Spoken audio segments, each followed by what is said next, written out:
my new book, The Crash of 2016, is saying if we don't put back into place the foundational stuff that kept this country stable from the 1930s until the 1980s, and really, if you want to take it right up to when Phil Graham, his wife Wendy, of course, was on the board of Enron, and Ken Lay desperately wanted to play in the commodity trading game with energy.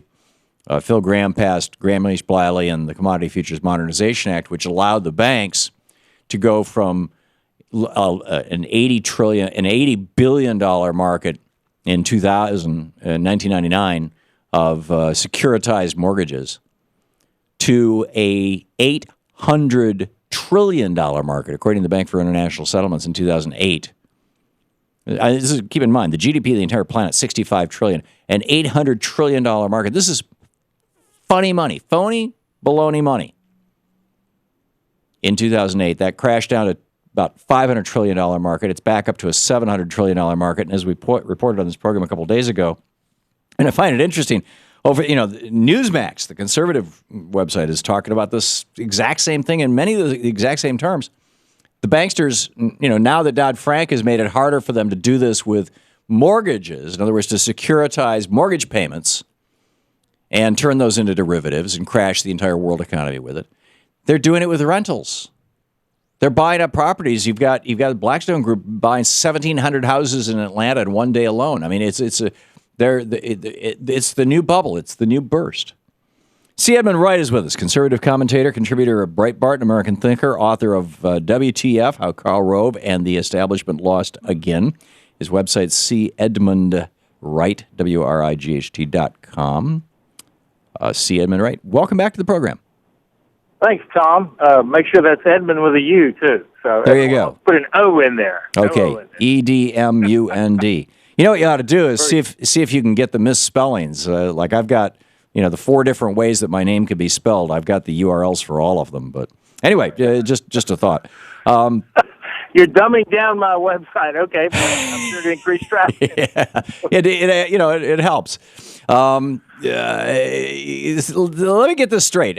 My understanding of what your position is that the banksters crashed our economy, and they've now gotten much bigger than they were before. We have 6 banks that have assets equal to 65% of the entire GDP of the United States, and therefore we need to deregulate them even more.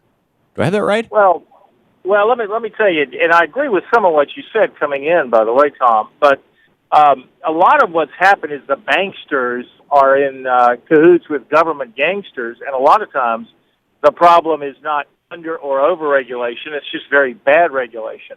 I don't disagree with that at all. I would say that. Yeah, go ahead. Sarbanes-Oxley and mark-to-market accounting was probably one of the worst regulations ever written into any industry. Well, it didn't make the banking or the private equity market real happy, but it certainly didn't cause the great crash. I mean, that had nothing to do with why you've got $800 trillion in derivatives out there. I would disagree with that. I would say that what mark-to-market did, and I understand the thinking behind it, the problem is what you had was good intentions, and then you had bureaucrats who've never been in business write it. What you had there was when the mortgages crashed, as their value, the undergirding value crashed, the banks had to immediately reflect that on their balance sheets, even though those mortgages were still being paid, those houses were not being sold. So what happened is we had a liquidity crisis, and the whole thing crashed, and that led to TARP, which then didn't end up being TARP. But see, if it was all mortgages, I'd agree with you. But it wasn't all mortgages, as you well know. It was all these derivatives on top of that. This is right. Quote now, toxic stuff that the Fed is buying $45 billion a month worth of right now. Now we're going to agree. The derivatives were. I mean, they were. This is why. Your neighbor's double wide gets repossessed, and then the nation of Iceland goes bankrupt. Okay, that's because all these derivatives built in all this contagion. Now, I would say that the derivatives came about because the banks were forced to give mortgages they didn't want to, and they had to sell them to somebody. You would probably say it just came about because of Wall Street greed. Now, if you're going to try and peddle that idea that Jimmy Carter somehow forced banks to give mortgages to poor people, principally poor people of color, it's more often than not characterized as a rather racist argument. I would challenge you very simply to please give me one sentence from that law, from the Community Reinvestment Act, which by the way did ban redlining. It said you can no longer say, "Oh, this neighborhood is black, therefore we're not going to loan in this neighborhood." What that law said is loans have to be based on the creditworthiness of the individual home buyer, not the neighborhood itself. If you can give me one sentence from that law that backs up that assertion, I will apologize to you. But I'm telling you, you're spreading misinformation, frankly. Well, okay. The Community Reinvestment Act led to a much wider pool of mortgages for people, black, white, yellow, red, green. But mostly black, but mostly creditworthy black, because a black middle class was emerging in the United States, in large part because of Lyndon Johnson's war on poverty and because of laws against discrimination that conservatives have been fighting forever.